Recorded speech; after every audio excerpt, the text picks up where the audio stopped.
Good morning, millennials.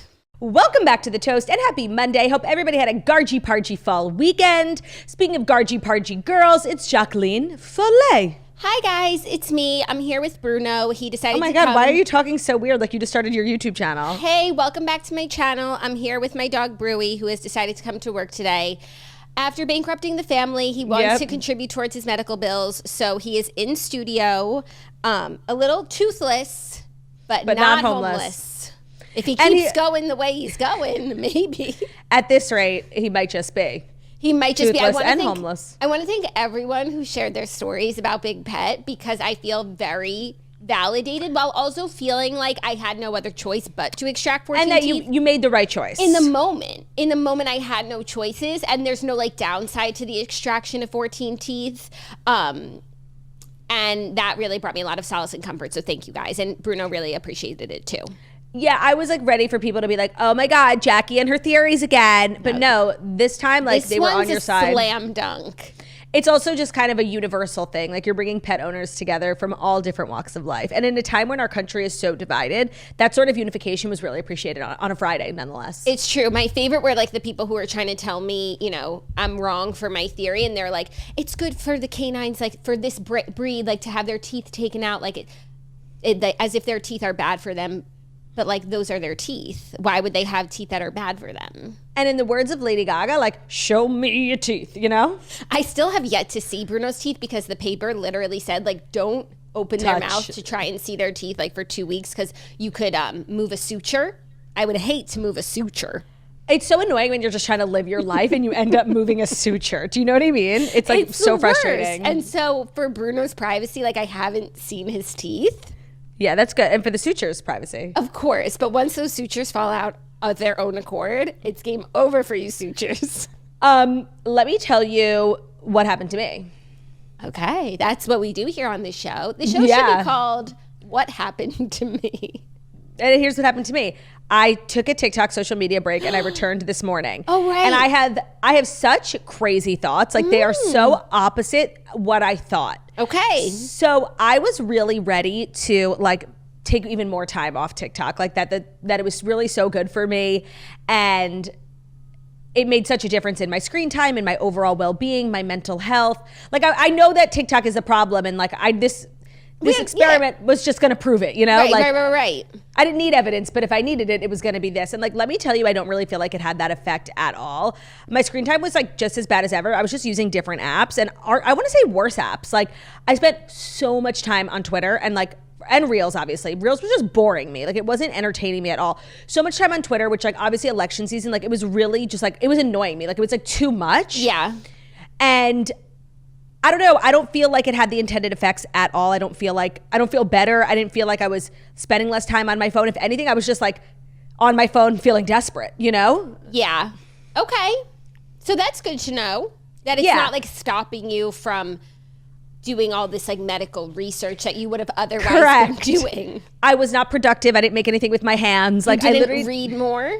No, I watched like 30 episodes of Glee, but that's really it. That is productivity though, and that's getting an education. You're telling me. For itself. So what I did take away, because I did then like do a little bit of research on my screen time, and especially like during the weekdays, I definitely exceed, like it's bad. Like I would say 2.5, 3 hours a day on TikTok. Like that's really, really bad. I'm the double T.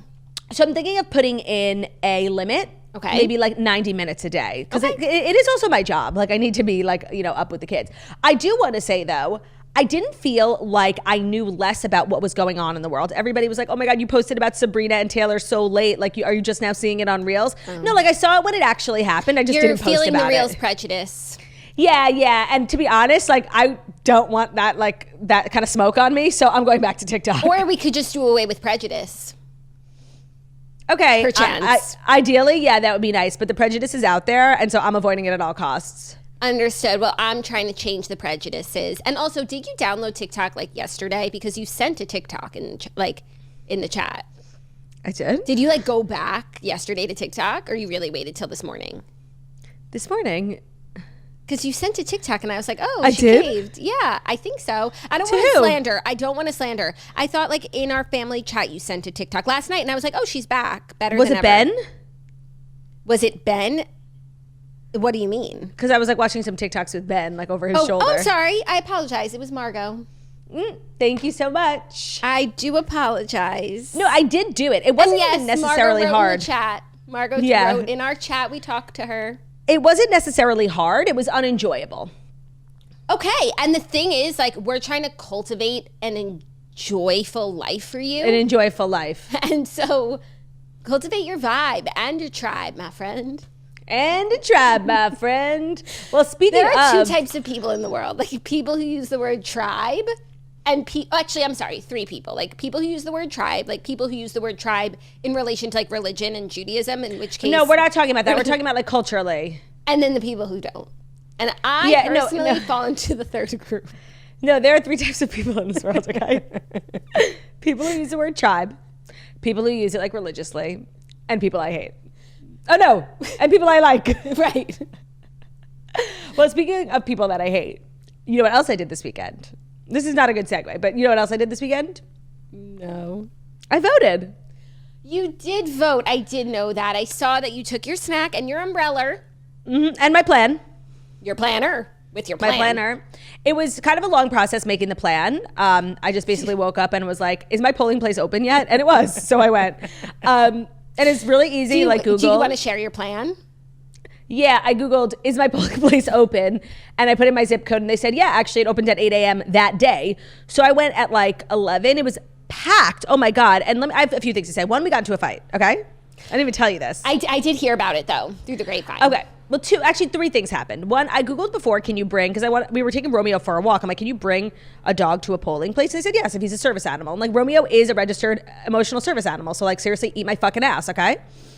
When we walk in, the security guard, because it's in a building in the city. So like, you walk into the lobby, but you actually vote on the 5th floor. So there's a bunch of staff in the first floor. And the security guard is like, is that a registered service animal? And we were like, yes. He said, come right in. Like, I knew the rules, okay?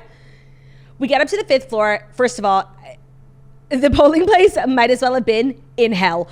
The air conditioning must have been broken. And it was actually like the first like really cold day in New York. So I was puffered up. Holy shit. I start like sweating and I'm just like already in a mood and there's a line, whatever. We get to the front of the line and this absolute fucking beast, Karen, like she did not work at the polling place. She was not a volunteer. She was just a CUNT, okay?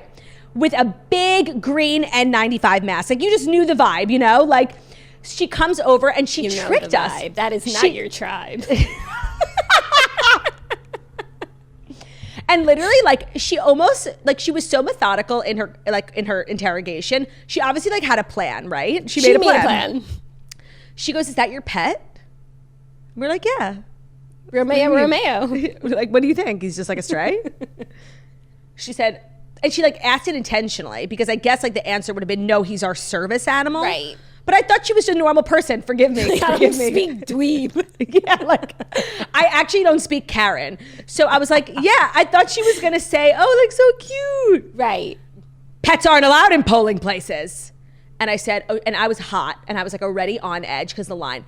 And I'm like, she chose the wrong fucking bitch. I'm like, mind your fucking business, first of all. Like, when we walked in here, we went through the proper protocols, okay? I spoke to security. I know the rules. I'm a fucking normal person, bitch.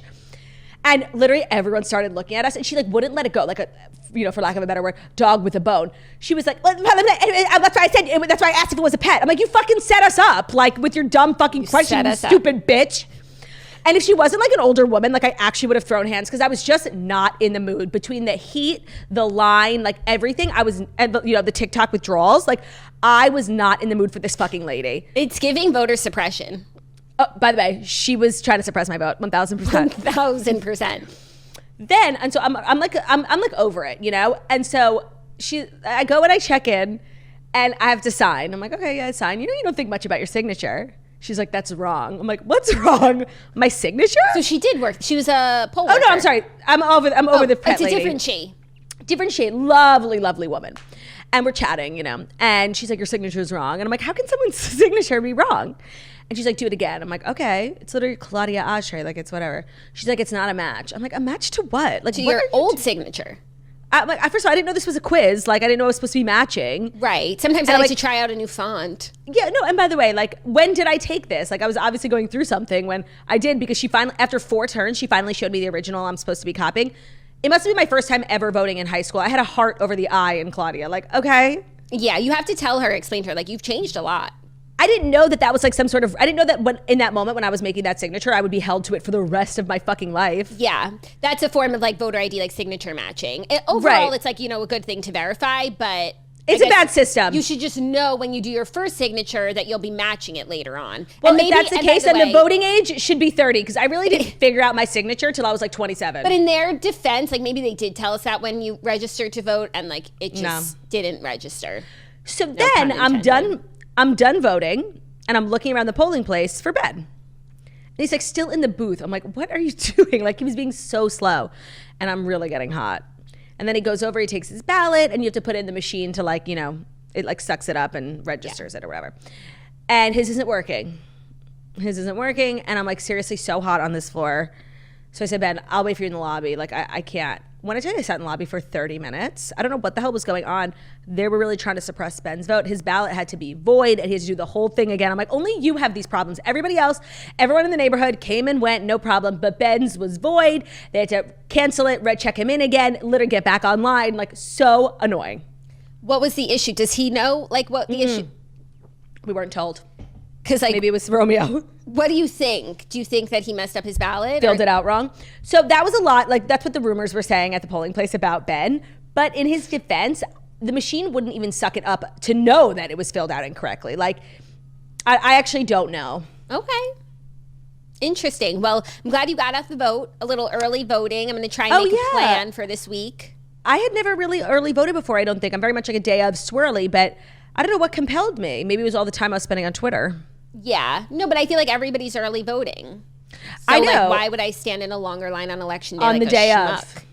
Even though the line was long as hell, I feel like no one's going to be voting on actual election day. Major key, potentially. I think that might be the hack. I don't know. Now it's like, okay, so I'll go back for election day. I think I gamed it, but then I'm like still in election day lines. I'll make a plan if I may say so. Vote.org. Vote.org. Get out the vote. 'Tis the season. Which I also voted. means my birthday's coming up. Oh my God, so true. My birthday is on Wednesday after Election Day. It's like no one's going to be like, actually, I mean, I will welcome the reprieve. Yeah. But I think everyone's going to be like really caught up in election drama. That's okay. I'm not like, it's not a significant birthday. I don't have major plans. And I'm saying that in an earnest way. And I just want to get myself a gift. That's all I want. And of course from my sisters. And I look forward to a bounty of gifts for my sisters because I really crushed it for them this year.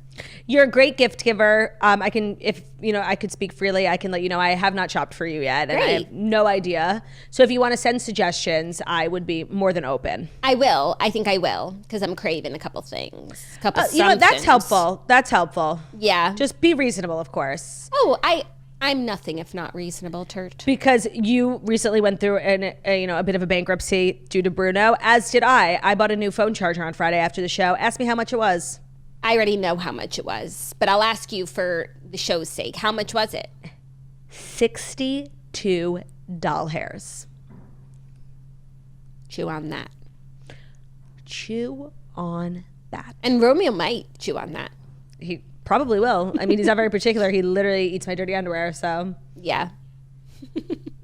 That was like a core part of our childhood. We had a childhood dog growing up who's was literally obsessed with going into our hamper and exclusively sniffing out like our dirty underwear. Like torn up pieces of our dirty underwear were scattered throughout our house for many years. I'm reading this book and now I'm realizing that maybe like Dagny's miscalling was being like a search and rescue hound, because this book that I'm reading, which by the way, so far is unbelievable. Like pick it for your next book club if you want to slam dunk, called God of the Woods. It's Rebecca's choice and it's really long. So I started it early and I read it every night. And it's like, I'm so glad that it's long because I'm only at 50% and like I'm enjoying it so much. Like this year for redheads has slayed the house down boots, I just want to say. But God of the Woods like is coming into it as in a top 3 spot so far. And there's much talk about the hounds. So, and they needed underwear, dirty underwear from the laundry bin. Oh, wow. So maybe that's what Dagny was doing. So you're reading a book about our childhood. Yeah, also say, it's actually about a summer camp. And it's pretty pargy. You told me, yeah. Pargy-lish. God of the Woods by Liz Moore if you're looking for a great book, and then you can be a part of the Redheads. And I'm using my Redheads mug.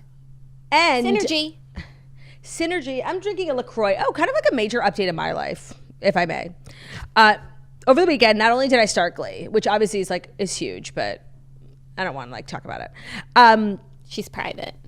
I actually made the transition in my home from LaCroix to Pellegrino, just because like they had it at the place and they didn't have the LaCroix flavor that I wanted. And I'm drinking Pellegrino in my house. Like, okay, France. Like, I literally feel so What kind of bottle? Plastic, tall, like. Not France.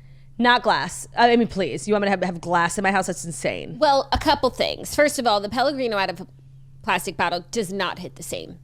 I completely disagree. It's like fiery and bubbly. It's so good. You're fiery and bubbly for 4 minutes and then it's flat. I so disagree with you. And then my next crunchy lady change that I'll be making in my life is more water in glass bottles as opposed to plastic. Apparently, I'm drinking the equivalent of a credit card every week. That's insane. What about aluminum cans like LaCroix? I haven't been targeted with anything against them yet, so they can stay. Okay, cool. Yeah, so I can just see Zach like holding the glass bottles. He loves this journey that I'm on. Yeah, I'm sure. He does because he really likes sourdough. So I think the rest is, and lucky for him, we both get like sent all these reels that it's like if your wife starts making sourdough, just go ahead and buy the chicken coop because next, and lucky for him, like that's not what's next for me because of our district HOA. So I feel like he's enjoying all the perks and he's not cleaning up chicken poop. Great. You can carry a glass bottle. My favorite part of your crunchy granola journey is all the Patreons you make. Like the vlogs and things. I really enjoy those. Speaking of, my husband and I are doing something so exciting tomorrow that we will be vlogging. What? I don't even know. Oh, I know. You know. It's not like a big secret. I want it to be really exciting when it drops. So I'm not teasing it. It's a secret project, I guess, in that sense. So that's something you'll have to look forward to. That's huge. And then also, it's Halloween right now because... Oh my God. My costume arrived. This weekend was like the official Halloween celebration weekend, which was great. And we actually celebrated a bit of Halloween. We went to a party last night and we were like totally dressed to the nines. The superheroes. Totally. Like we all were superheroes. It's really cute. And did your costume arrive? Like your Toastoween? Yeah. Did you try it on? No need. Oh, you just know that it's going to slide. Yeah, it's like Cinderella in the show. You just know. Yeah. It's made for me. I have like a bunch of boxes. I haven't opened them yet. I'm going to try them all on today because I had to get stuff for our third. I won't, spoil who it is, but I think you guys might know. And I'm really excited about it. Like, and it's always like kind of nerve wracking when the Halloween weekend, like that, where people celebrate. Oh my God, you just reminded me of something I have to tell you. I didn't even say anything. Yeah, where the Halloween weekend comes before Toastoween. Because there's always a chance that somebody, like an influencer, like a fellow podcaster, dresses up as your thing. And it's like, yikes. I haven't seen anyone. Yeah, but also there's space for all of us, And that's all I'll say. I feel like actually people might celebrate Halloween too next weekend because it didn't seem like so much Halloween. This really did seem like the precursor. And also like if I were in college, say, and like Halloween's on a Thursday, like Thursday night Halloween party. Both. Friday night Halloween party. Saturday. So I do feel like we might slide into the weekend with it a bit. And then where it's like November 2nd and you're celebrating Halloween, like move on. It's my birthday. I can't believe I've talked for 19 minutes and I didn't talk about what happened to me on Saturday night. Okay. I like officially reached a point in my like adulthood. I think that like there's only before and after this pivotal moment. And it's when you file your first like noise complaint, which happened to me on Saturday night. I'm asleep and I wake up to the loudest music ever. And it's like, I live in New York, so I'm kind of like desensitized to a lot of sounds, like trucks and horns. Yeah. And I say to Ben, I'm like, did you hear that? And he didn't say anything. I'm like, okay, I'm hearing things because it's like faint and it's just like a bass that I could like feel in my chest. I feel like I'm kind of having like a heart attack.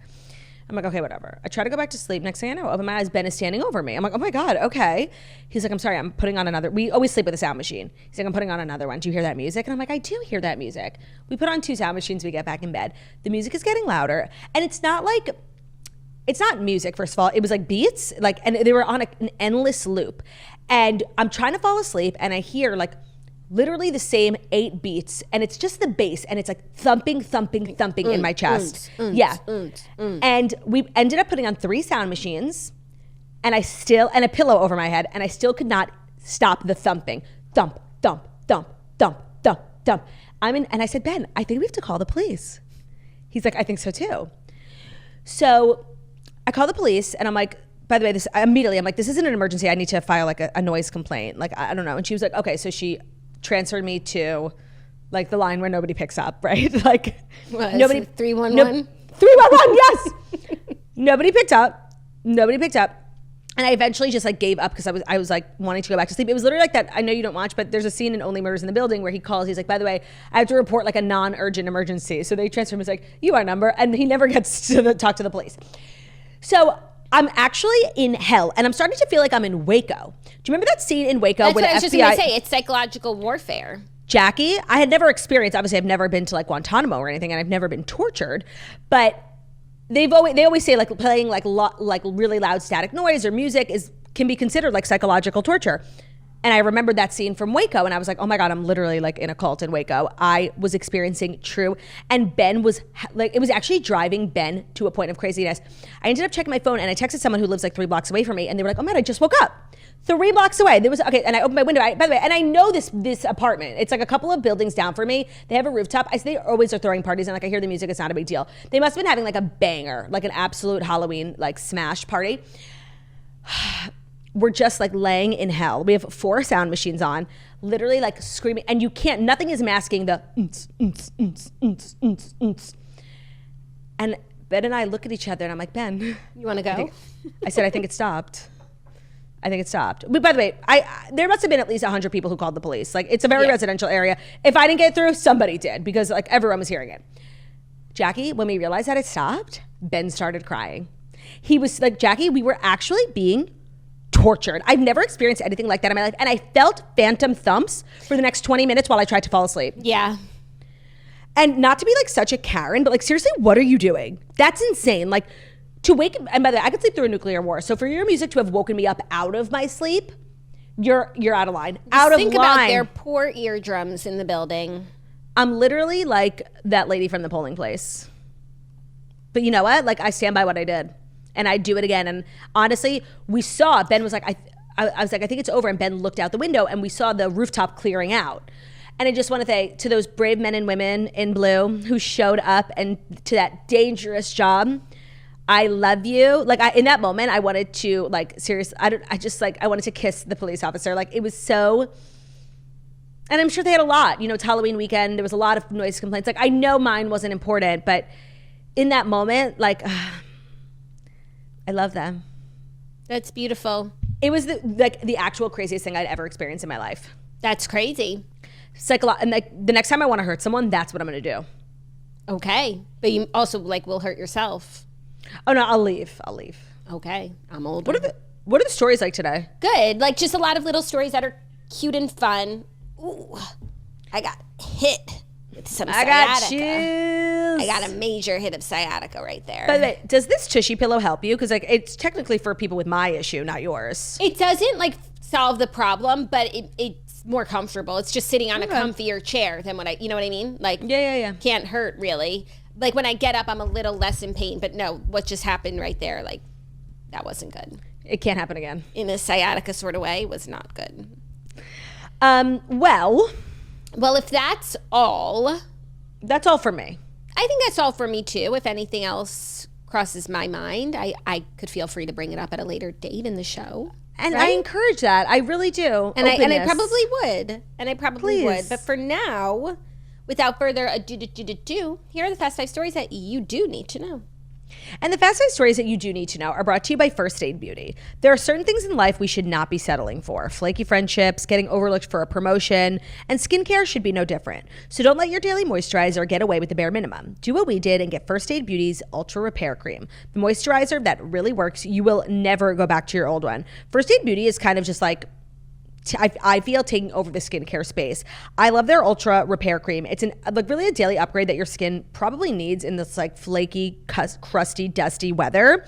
It's going to hydrate and repair the skin's surface 2 times faster. It's powered by barrier-building colloidal oatmeal, so it transforms your skin from dry and damaged to visibly strong and healthy in just 7 days. The texture is like whipped, and it will make your skin feel like really moisturized without leaving that like greasy after feel, and it will not clog your pores, which is great. It's also a fabulous moisturizer to use under your makeup. If you're not doing like proper skincare before your makeup, that might be why your makeup looks kind of crusty.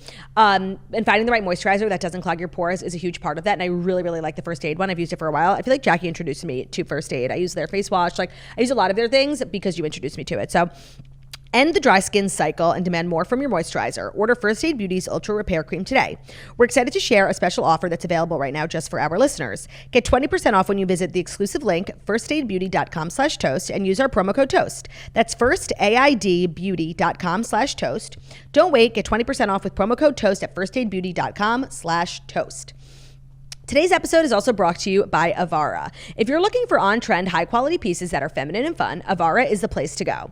So Avara is a new sponsor of ours. Jackie and I actually are coincidentally, not on purpose, both wearing sweaters from Avara. We were talking about them last week, how I'm at the phase of my life and like the seasonal, like, change in New York where my pants are staying the same. I'm either wearing like leggings, yoga pants, or like the one pair of jeans that I actually like. And I'm changing my tops. And I just need cute, well-made, comfortable sweaters that are going to keep me warm and comfy all day long.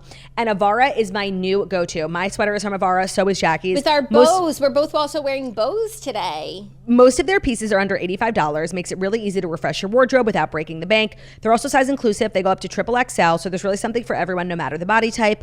Avara has versatile styles that let you mix and match for endless outfit options. I just feel like there's always a point in every year where like I haul on sweaters.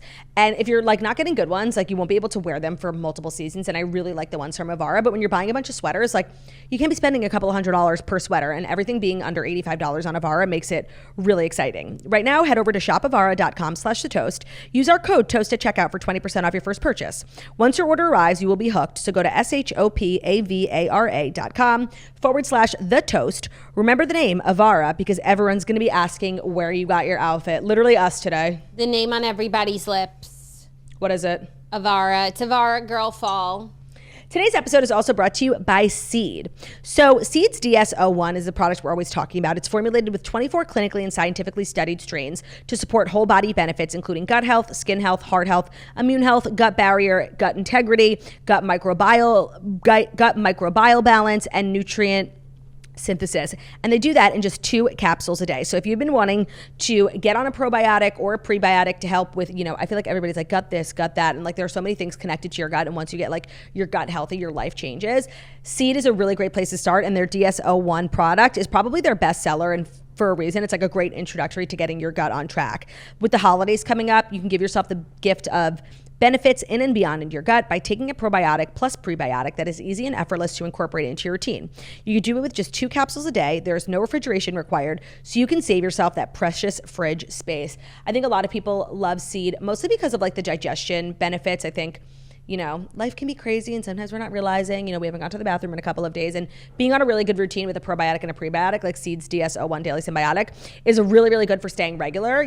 We like to promote big soft duties here at The Toast, and that's kind of what Seed is all about. They didn't say that explicitly in their copy. That's just us sort of extrapolating, because you can trust us because we are your faves. So get ahead of the new year with a routine that helps you now. Go to seed.com/toast. Use code 25toast to get 25% off your first month. That's 25% off your first month of Seed's DS-01 Daily Symbiotic at seed.com/toast.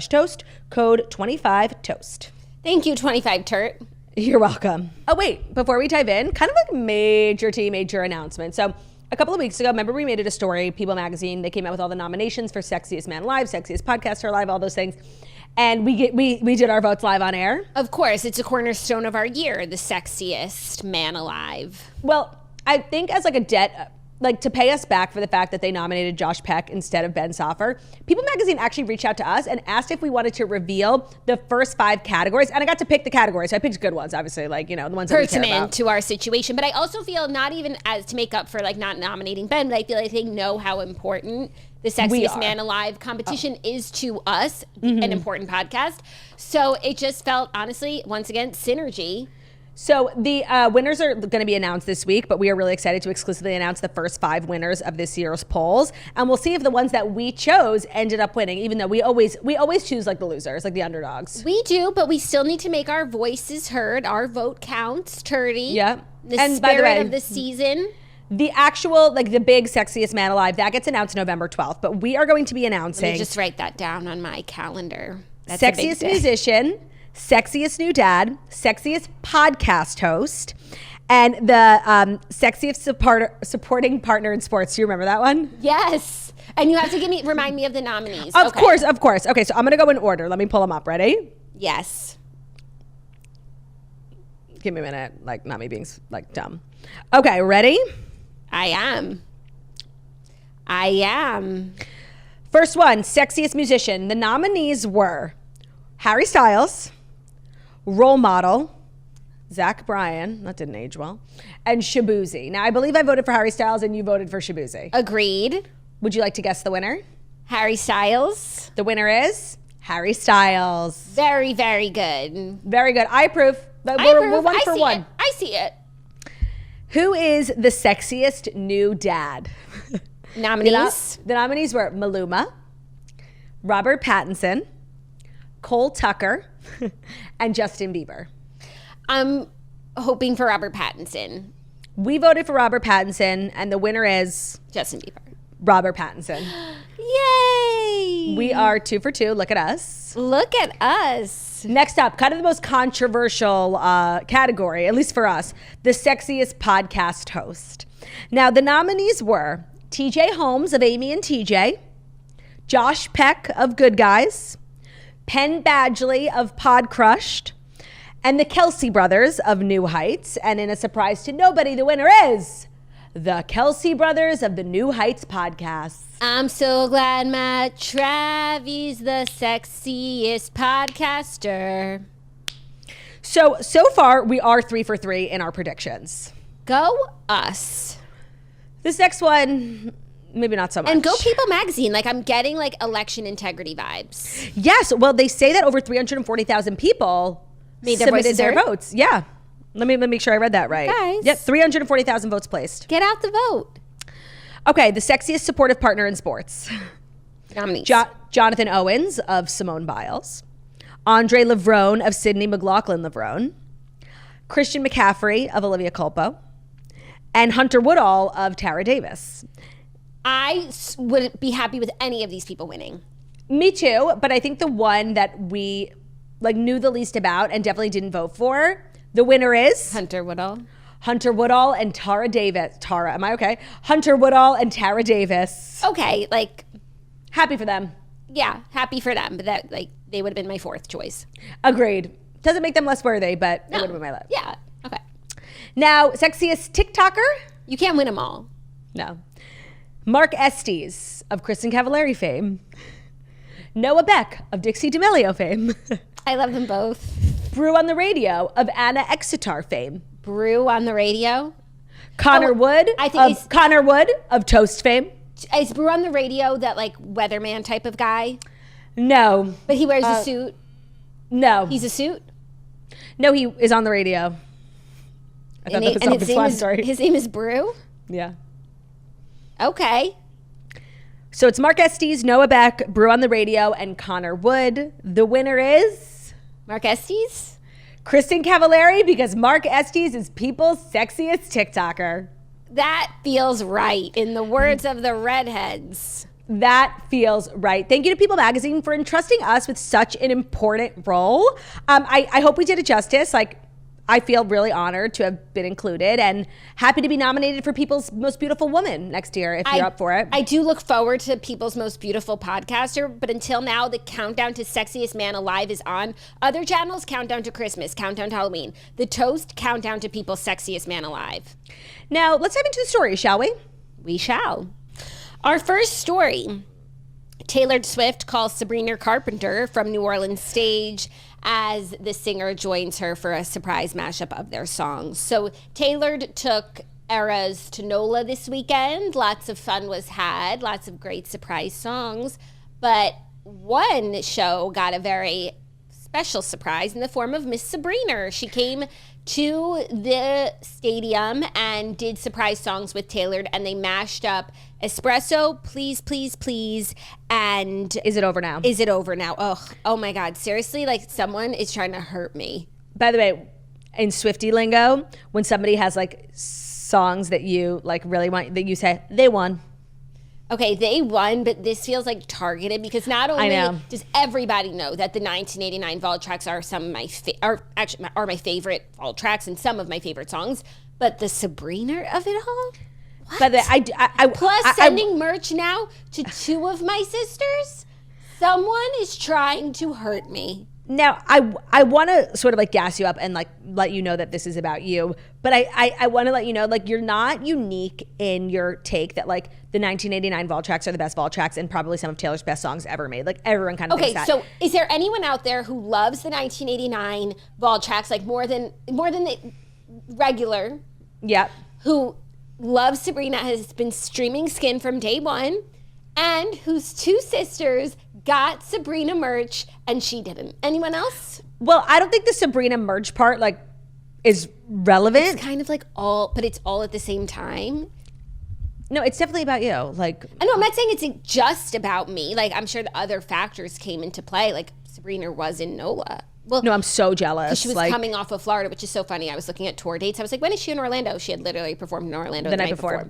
I was so jealous. First of all, Sabrina looked so cute. She's just like adorable. Like, I just love her. And they did a rendition. Now, let me say this. They did change the key of Espresso. I think, you know, to fit Taylor's vocal, like, you're coming on her stage, like, you're going to sing in her key, and she's already singing Is It Over Now in that key, so it had to like match. And I will say, like, arrangement wise, it wasn't my favorite. No, it wasn't the Glee Club cast. No, it wasn't. However, lived for every minute of it. Yeah, it wasn't about the execution. Like, literally not at all. They could have just like stood there in silence. It actually took so many times for me to like see the video going viral before I actually watched it, because like I didn't care what it actually was. I'm like, Sabrina came out to Eras and sang her songs. And Sabrina has come out to Eras before. When she was an opener, she came out for a surprise song. They sang White Horse. So this isn't her first time, but like I feel like this is her first time where she really is coming out as an equal, you know? Like, it's not like Taylor doing a favor to the opener. It's like Phoebe Waller-Bridgers. Yeah, when she came out. Honestly, I think that this is like more than that. Like, I think Sabrina's having such a moment, like, for her to be like the center of, and by the way, it's like Florence. Yeah, it's like Florence. Phoebe was also an opener, right? Yes. And she came out to sing their collab, not just like because Taylor wanted to kiki with her. You know? But so did Florence. Yeah, that's why Sabrina's different. Like, Taylor sang her songs. Taylor doesn't do that. Yeah. Now, of course, I can't help but think of Olivia Rodrigo in this moment because I'm toxic, okay? Yes, I'll admit that. Like, that's on me. But you're also just a girl. But also, like, Olivia Rodrigo was out and about that same weekend with her Guts Tour Netflix premiere party. Chappell Roan was there. So it was just like Chappell and Olivia and Taylor and Sabrina. Like, I'm sorry. And did you see Chappell Roan yelling at people again on the red carpet? I did. We were going to talk about it. Oh, great. We can talk about it as a separate story. I love talking about Miss Chap. I know you do. Like, hashtag Daily Dose with Jackson Chap. Okay, back to New Orleans. Like, seriously jealous. Like, actually jealous. Yeah. And I think, like, sometimes when we get the surprise songs, people are like, oh, I wish I was there. I'm so jealous. Like, when the songs are good, I'm like, that's great. Like, I really don't have, like, actual FOMO. Only if she ever sang Peace, like, the one time. That's when I was like, I should have flown to Australia, you know? Mm-hmm.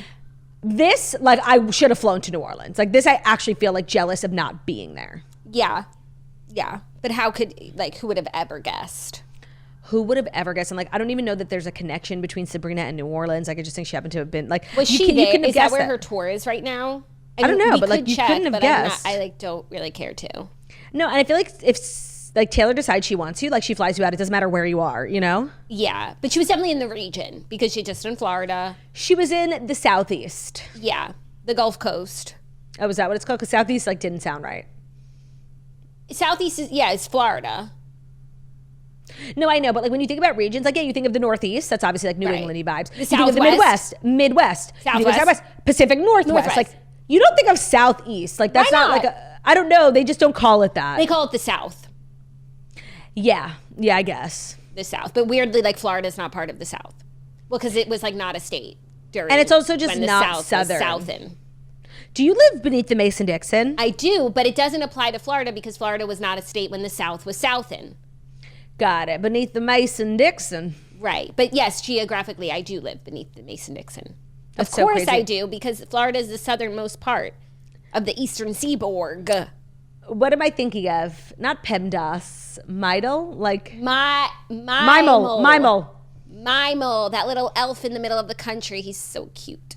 Yeah, Mimel. He's so cute. And he serves up Kentucky Fried Chicken.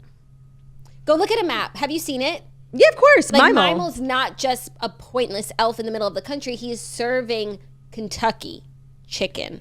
Yeah, but he's also like a representative of the Mason-Dixon. He is? Yeah, Mimel, like we learned about Mimel because it's Mimal, Minneapolis, like it's a bunch of states. I thought he's representative of the Mississippi. Oh, because Mimel runs north to south, and I thought Mason-Dixon would be like an east to west. Mimel. Mimel states. Thank you. Chef Mimel. I'm seriously cracking Yeah, by the way, the up. fried chicken has recently been added. Yeah. Mimel OG. And is it the Mississippi? I might have I don't stand by. Like, what? Okay, Mimel, what did we learn from Mimel? Like that there's just the shape of the row of states looks They like. say this is how you find Kentucky on a map. Oh, but and no. he is serving up Kentucky on a platter of Tennessee. Okay, but it was just a good way for kids to remember which state is which. no way. I thought Mimel had like a greater significance, no? I'm not seeing the Mississippi here. Let me see. Mimel significance. I think Mimel's significance is just cuteness. You think? Yeah. It's a memory trick. That's all it is. You're kidding me. Okay, that sucks. No, it's cute. I thought like it had a deeper meaning. He's like little belly So me. of Missouri and Arkansas. What if he's written Mimel on my upper thigh-mole, only in my Mimel. Makes you think. It does make you think. I think we should go on a Mimel tour. So down. And we should only go to states. And let's just drive from the top. Mimel down. Yeah. Love that. We'll do the Mimel Gizno. For the next tour. Like, we'll only go into Mimel states. And it's the center of the country, so like anyone can come, make a trip. It's inclusive. We'll meet you in the middle. We'll meet you in the Mimel. Oh, Mimel. Why can't you just meet me in the Mimel?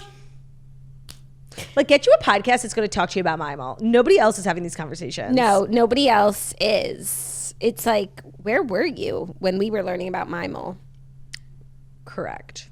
Oh my God.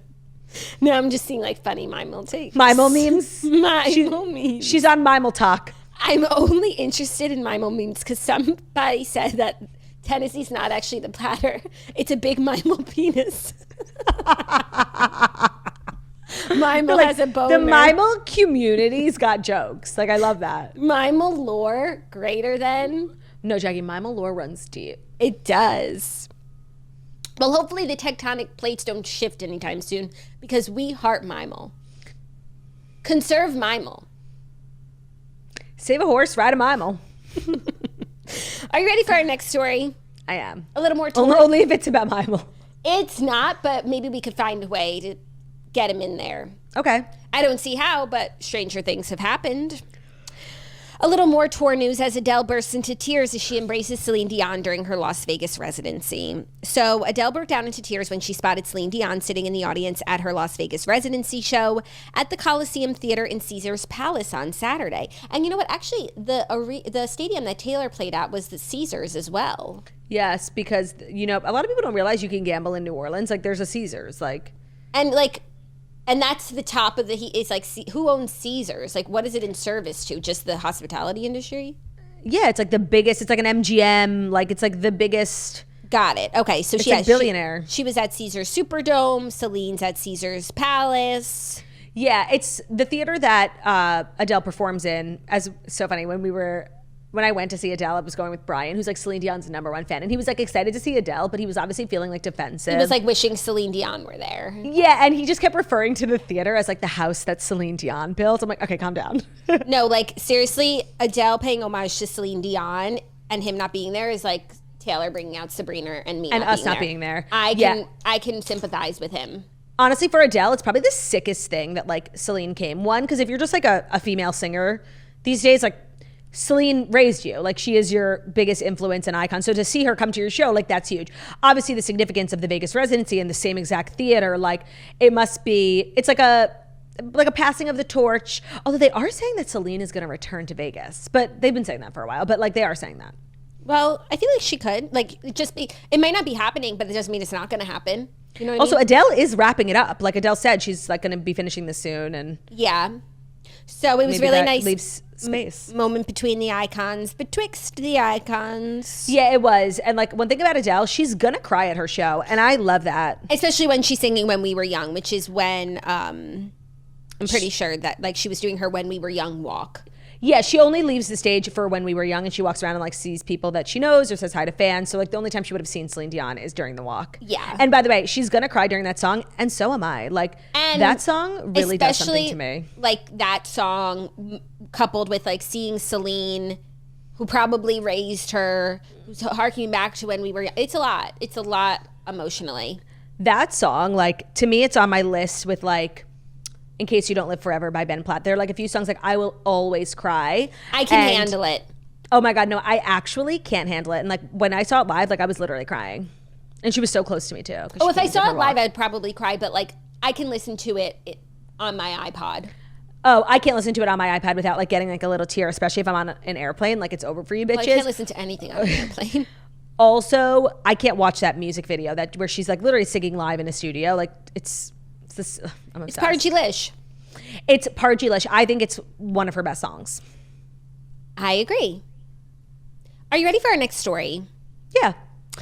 Little Timothee Chalamet news. So it's actually a lot of Timothee Chalamet's news because Timothee Chalamet crashed a Timothee Chalamet lookalike contest before the police dispersed the crowd and detained one person. So the internet is in a frenzy tizzy over this. It's hysterical. Police just shut down a Timothee Chalamet lookalike concert. So on Sunday... Contest. Sorry, I'm in concert mode. Yeah. On Sunday, fans who organized the Timothee Chalamet lookalike competition and promoted it with posters around the city experienced multiple surprises at the event in New York City's Washington Square Park. First, Timothee Chalamet himself surprised the crowd at the unofficial competition. Video of his arrival was captured by the AP and fans on X, showing him waving, greeting fans, and posing for photos as he pushed his way through the crowd. Then, NYPD officers quickly arrived on the scene to try and disperse the crowd for gathering without a permit. NBC reported a police spokesperson told the outlet that at least one person was detained and issued summonses. A video shared by one attendee to X alleged that the event's organizer was arrested. So presumably like a Timothee Chalamet was arrested. I like how you can like seriously assault someone in New York and walk away scot-free. Oh, but you're gathering in the park without a permit to talk about Timothee Chalamet? Summons for you. Yeah, like that's why they didn't answer your call. The funny thing about this is like it was like a community event. I don't think it was like going to be largely attended. It was just like kind of for like freaks. Like, and Timothee obviously heard about it. He saw an opportunity to do something hilarious and he took it. And honestly, I feel like when we talk about Timothee Chalamet, like I never get the hype. I never get the lore. Like he's really not for me. Not in a bad way. Like I'm sure he's lovely. It's just not, well, even with the Kylie, I'm like, okay. But like this points to like someone who's actually funny and has a good personality and like can take a joke. And this actually makes me like him. This is so funny. I would never in a million years like ever understand or guess why like he did this. Do you know what I mean? Like even if it's like a funny thing, oh they're dressing up like you, like he's so serious. Right. For him to go and have a silly moment. I feel like maybe we don't know him. Like what, maybe I think he does serious acting roles. We don't know him. Maybe he's silly and goofy on the side. Say firmly we don't know him. So maybe he is actually like personality. If you think about who Kylie, like Kylie's really goofy. Like she is silly. She is. So she needs that sort of silly, goofy energy. Maybe offline, like when he's not. Did you see that picture of him making out with Gwyneth Paltrow? Yeah, for their movie. Like that was really crazy to see. Yeah.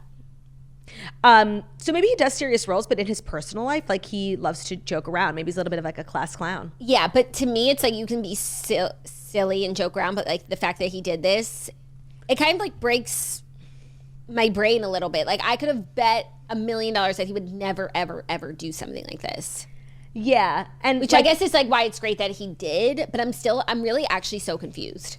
Because he doesn't also acknowledge like his fans a lot. Like if he ever was going to, like I need him to address Club Chalamet. No, and I also feel like the only way he would ever go to something like this is if he was just like walking in the park and like saw there was a Timothee Chalamet competition. So he was like, oh, okay. No, but he sought it out. I'll saunter over. Because that's like, how can you ignore it? But the fact that it was pre-planned, premeditated. It definitely gives, at least for me, like Timothee Chalamet, I am seeing him in a new light. I'm seeing him in a light of I don't know this person. Not that I thought I did. Not that I would, because I don't know him. He's not my friend. But that like I have to rethink everything I thought about Timothee Chalamet.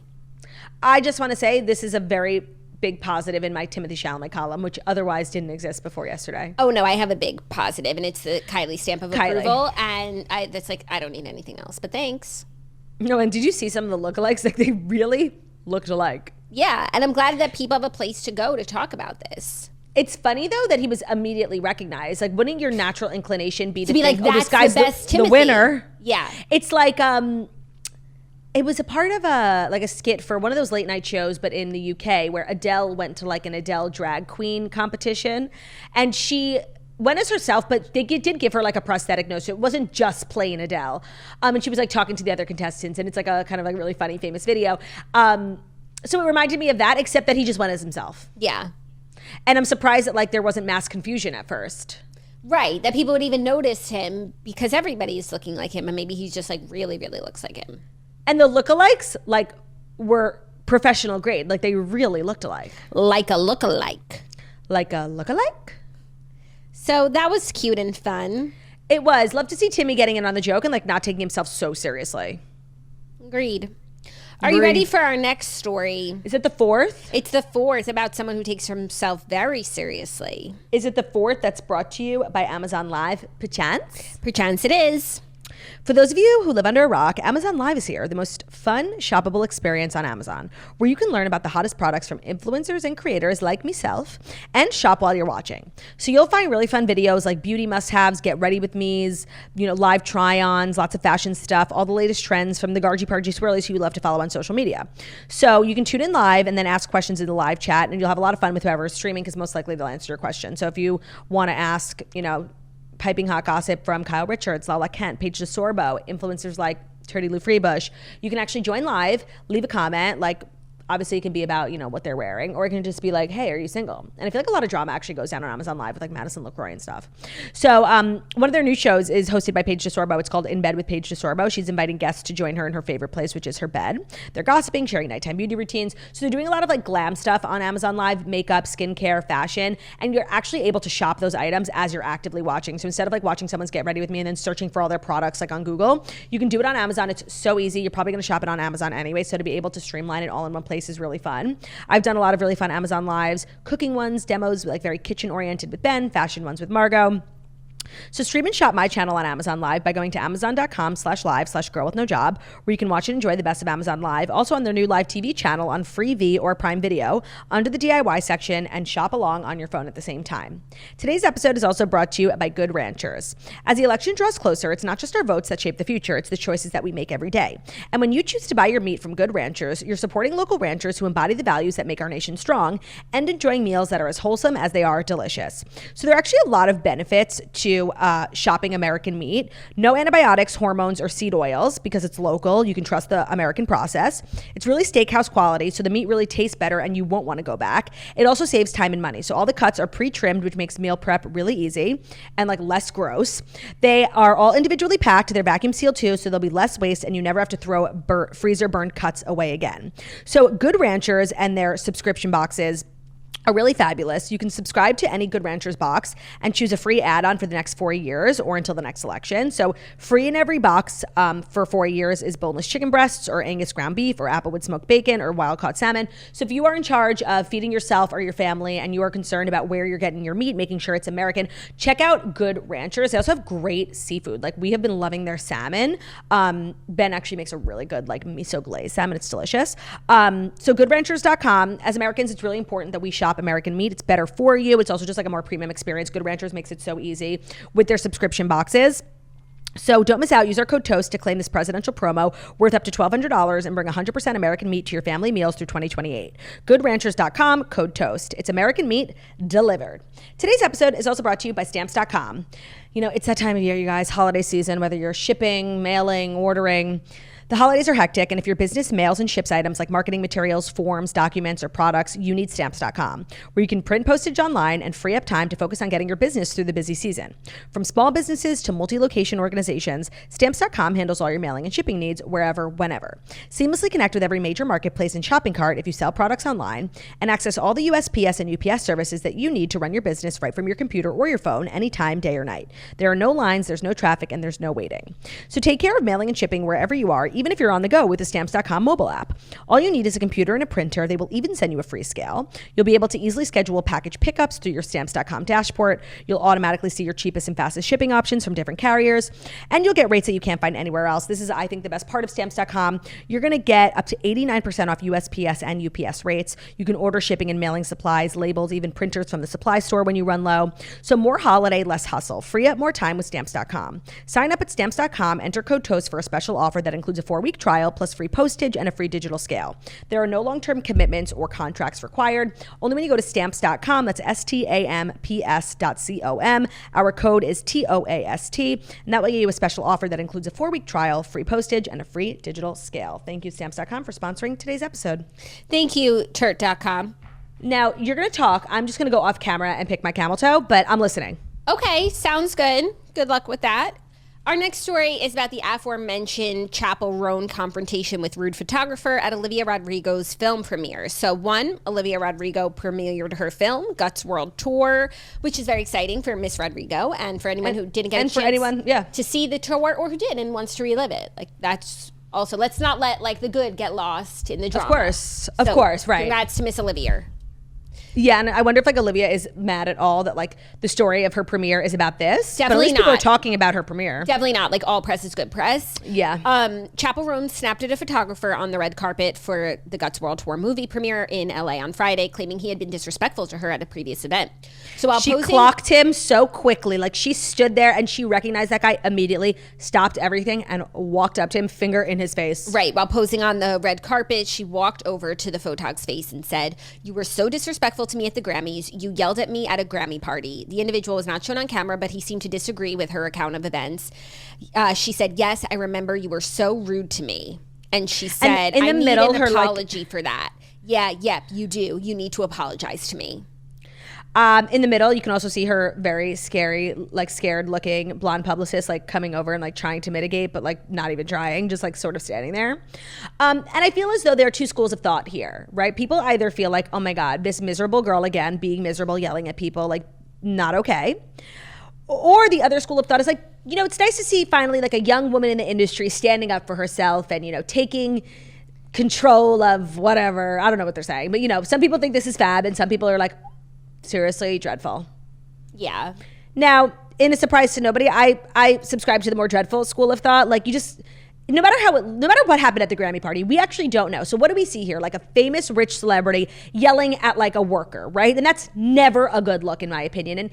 And you, if you've ever been near a red carpet, it actually sounds crazy because there's one person taking a picture and all these photographers are like, to your left, like they scream like animals, and that's very much like paparazzi culture and red carpet culture. Like, they need to get their photo. Please, Chappell here, Chappell here, Chappell here.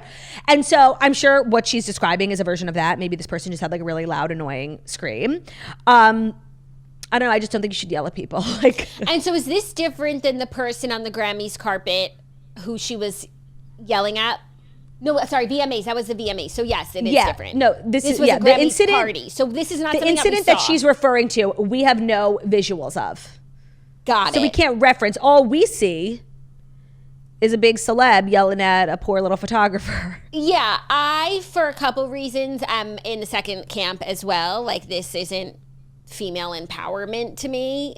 And as far as the publicist trying to like mitigate the Chap damage, her publicist needs to let Chap be Chap.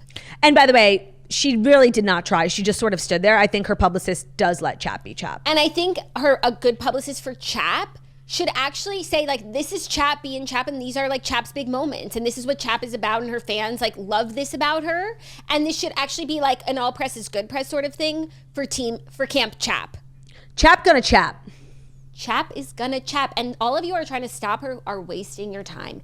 Now, if you don't like chapping, then you can be like me, who does not participate in any of the chappery. I do not engage. I do not listen. And I'm enjoying my life. Yeah. And then chapping does not bother me.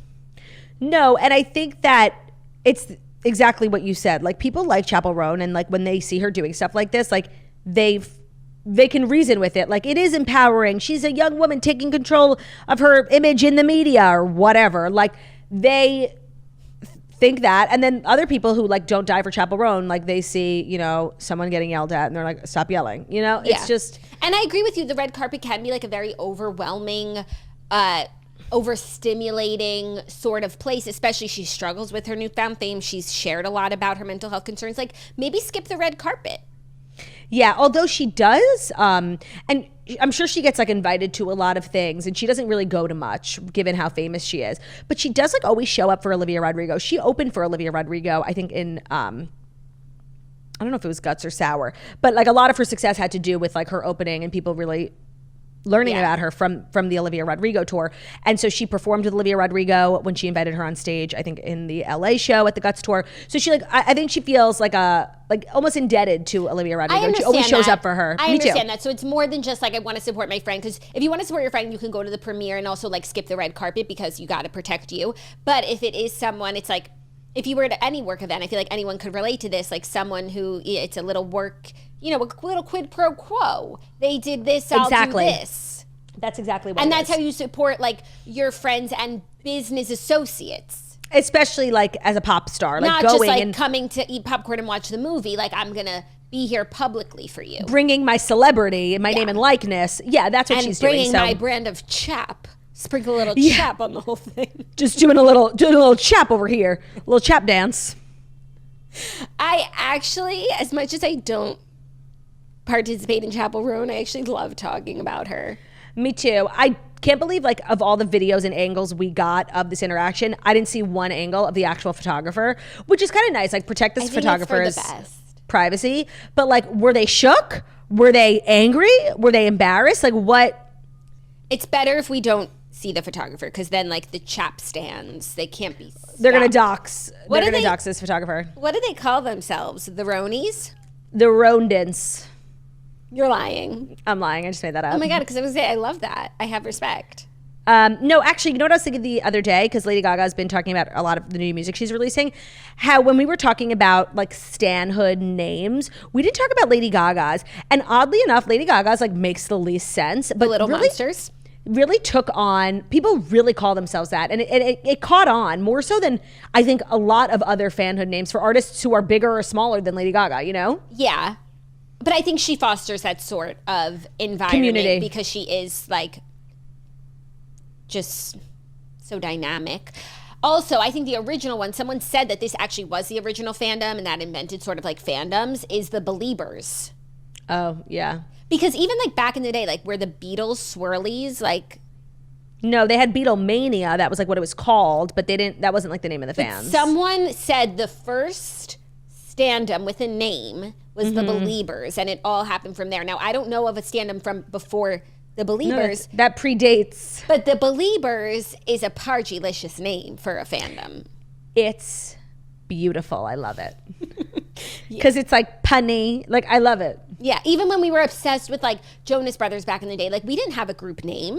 Yeah, what are the Jonas Brothers names of the fans? Now they might have come up with one, but like when I don't think they did. I'm hot, you're cold, like we did not have a name. No, we needed one. We did. Same with the Hannah Montana stands. Yeah. Now, as you say, they're the Smilers. Smizers. But then, no, Smilers. No, that's Tyra Banks. Yeah. I'm a Smizer. But then we were just a couple girls with freaks. A dream. Yeah. Oh, that's funny. Yeah, but Little Monsters came to mind as one that, like, I don't know what the correlation is between Little Monsters and Stephanie of Lady Gaga, but like I don't know how linguistically we connected it. Oh, it was from her, one of her songs. Was it? Well, I just watched the Glee episode. They did a Gaga episode in season 1, so it's 2010, and even then they were referring to themselves as little monsters. So it really has it has legs. Yeah. Are you ready for our 5th and final story? Oh my God, spitting is such sweet sorrow. It is. It's already been an hour. What the fuck did we talk about? I don't know. I talked for a while about my sound complaint noise thing, and it was kind of dreadful. as I was telling the story, I'm like, you really had to be there because I don't know if anyone's gonna care. I'm just gonna get hate for abusing police resources. No, I think that's exactly what 311 is for. Well, I called 911. No, and you said it's not an emergency. Yeah, I think you went about it in the right way. I just know I'm gonna get hate in some way for calling me a narc or something, and the story wasn't even funny to say. I thought it would when I was actively living through it. I'm like, at least I have a good story to share on the toast on Monday. And I don't know, there's something wasn't funny about the way I told it, or maybe it just wasn't a funny story. You really had to be there. I don't know. And also sometimes when you go through something dreadful, it's the only thing worse than going through it is by hearing about it secondhand, extending the life of it by continuing to relive it, right? Yeah. So I want to acknowledge, I know I'm funnier than that story. I'm really sorry for making you guys sit through that. It's okay. You're allowed to tell a story in it. And halfway through the story, I wish I didn't even start, Oh, have you ever turdy. had that? Oh, turdy. Listen, I have a high bar of excellence for this show. Sorry. I understand. When we're slinging jokes like Mimel, you obviously have a high bar. I completely agree. Mimel's BDE. Mimel is the bar for me. If it's not as funny, unique, or as nostalgic as Mimel, I don't want to hear it on my podcast. Throw it in the bin. Yeah. Well, our 5th and final story is actually a little British news. Speaking of throwing it in the bin. Real Housewives of London is coming in 2025 from Hayu and the Made in Chelsea producer. So major NBC Universal news, Real Housewives of London is coming to NBC Universal. The announcement was delivered on Saturday night after Real Housewives host and executive producer Andy Cohen's panel at the first ever Hayu Fan Fest in London. Now, don't ask me what Hayu is, okay? I can tell you. It's Bravo of, I think it's also Canada. In different countries, Europe, I think Canada, Bravo is Hayu. That's the channel you watch it on or something. And they're always coming up on social media. They do actually really good TikToks and stuff. So I have heard of it many times, and it's clear they had their own BravoCon of sorts. Got it. And the event featured panels with Real Housewives US cast members: Lisa Barlow, Sutton Strack Foster, Jessel, Ashley Darby. We're all there. And then they announced that Real Housewives of London is coming with a production eyed for Q1 2025. So this is major for a number of reasons. Now, for me, it's the Ladies of London lore of it all. Of course. Ladies of London walked so Real Housewives of London could run. I will 100% give this a shot because I actually just like everything that's set in London. I even watched Selling London, which I wouldn't recommend. And I hope that they choose maybe one or two ladies from Ladies of London who are perfect for reality TV, like Juliet. And Julie. Except the thing about Ladies of London was because it wasn't a Real Housewives franchise, I feel they really wanted to make it distinct from what would have been a Real Housewives of London, and they focused a lot on aristocracy and things like that. Whereas I actually think the cool socialite women of London, they don't really fuck like that. I feel a lot of them are influencers. I do think it's still embedded. I think the history and aristocracy is embedded a little bit in the into they society. Were just obsessed with getting people who were even remotely connected, like Earl of Sandwich. They had a really nice blend, which I thought was what made it so great. And I actually think they should try and replicate for Real Housewives of London, where it's Juliet and Julie are actually both American, but Julie married Earl of Sandwich, and so they go to the estate and they have that, and she's running. She was really the only one who added a real connection to royalty on that show. There was a lot of connections. Oh, the Danish girl. She was actually a Danish princess. Yeah. Caroline Stanbury comes from a aristocratic family. Mm-hmm. Of course, Caprice. She was linked with Prince. What's the one? Who's the Andrew, one? Right? Andrew, yeah, the one that. Don't bring back Ladies of London, or don't bring on Real Housewives of London if you're not going to include Caprice, okay? I actually would, if you were doing Real Housewives of London, I wouldn't change a hair on its head of the cast. Then we had like Juliet, who was an American transplant, who was an influencer, and like Marissa Hermer, and she was like super modern. Annabelle, the late Annabelle, yes, she passed. She's dead, right? She was Alexander McQueen's muse, like best friend of Kate Moss, like really. Yeah, no, you're right. Area.